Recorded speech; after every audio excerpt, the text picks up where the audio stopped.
किसी भी गेम में पार्टिसिपेट कर रहा खिलाड़ी उस गेम को किसी भी तरह से जीतना चाहता है, लेकिन एक अच्छा खिलाड़ी ये बात जानता है कि हार और जीत से भी इंपॉर्टेंट होती है खेल की भावना। कुछ ऐसा ही हुआ एक टेनिस के मैच में, जब टेनिस खेल रहे खिलाड़ी को अचानक से इंजरी आ गई तो उसके ओपोनेंट यानी कि उसके खिलाफ खेल रहा खिलाड़ी भागता हुआ बिना हिचकिचाहट के उसके पास आता है और उसकी मदद करने लगता है। ये देखकर सारे दर्शक उस खिलाड़ी के लिए तालियां बजाना शुरू कर देते हैं। देखिए इस वीडियो में।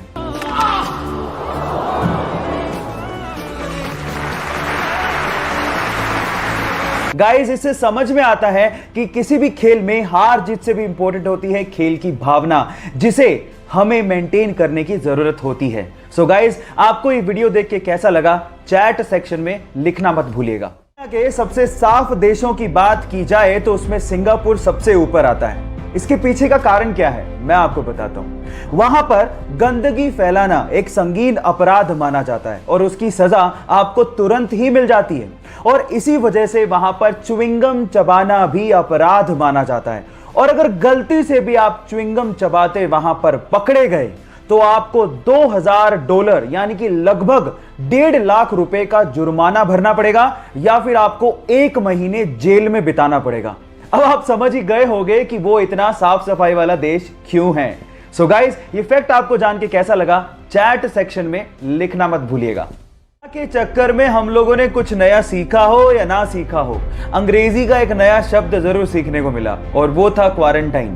पर सवाल यह है कि क्वारंटाइन शब्द एक्चुअली आया कहां से, उसका मतलब क्या था, तो मैं आपको बताता हूं। एक्चुअली जब पूरी दुनिया प्लेग नामक बैक्टीरिया से जूझ रही थी तो उस टाइम पे इटली ने क्या किया, उसके वहां पर आने वाले जितने भी समंदर के जहाज थे उनको वो 40 दिनों तक समंदर में ही खड़ा रखते थे, ताकि वो जो बैक्टीरिया है वो 40 दिनों में वहीं पे खत्म हो जाए।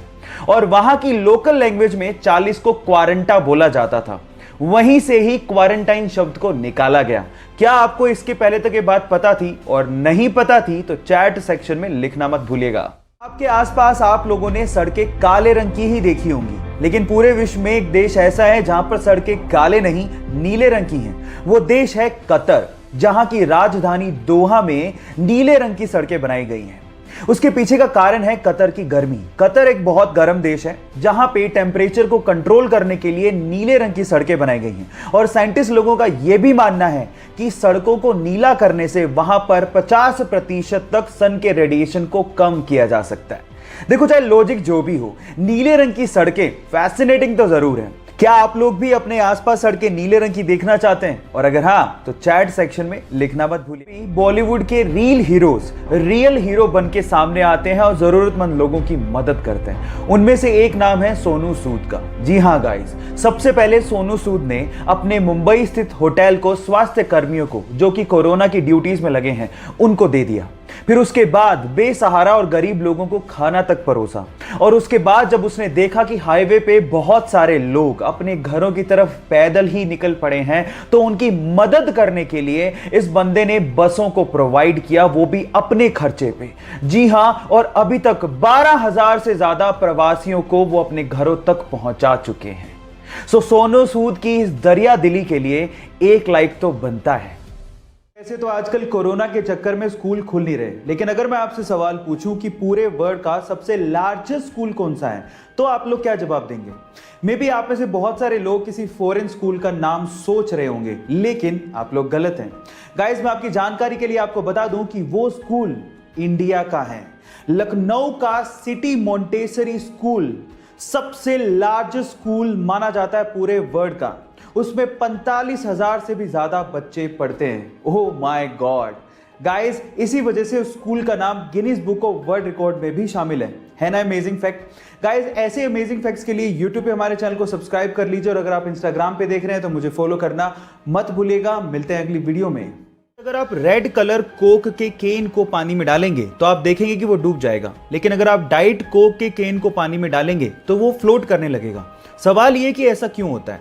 आप में से कई लोग शायद ये कहेंगे कि ये मटेरियल की वजह से होता है जो कि कोक के केन को बनाने में यूज हो रहा है, लेकिन गलत। एक्चुअली ये हो रहा है डिफरेंट टाइप की शुगर को यूज करने की वजह से। आपको मैं आपकी जानकारी के लिए बता दूं कि रेगुलर कोक में रेगुलर शुगर यूज की जाती है, जबकि डाइट कोक में एक आर्टिफिशियल स्वीटनर एस्पर्टेम को यूज किया जाता है जो कि शुगर से काफी गुना ज्यादा मीठा होता है, जिसकी वजह से उसकी बहुत ही कम क्वांटिटी से काम चल जाता है। और इसी एस्पर्टेम की वजह से, क्योंकि उसकी क्वांटिटी बहुत कम यूज हुई है, डाइट कोक पानी के मुकाबले बहुत ही कम डेंस होता है और फ्लोट करने लगता है। क्या इसके पहले तक इफेक्ट आप जानते थे? और अगर नहीं जानते थे तो चैट सेक्शन में लिखना मत भूलिएगा।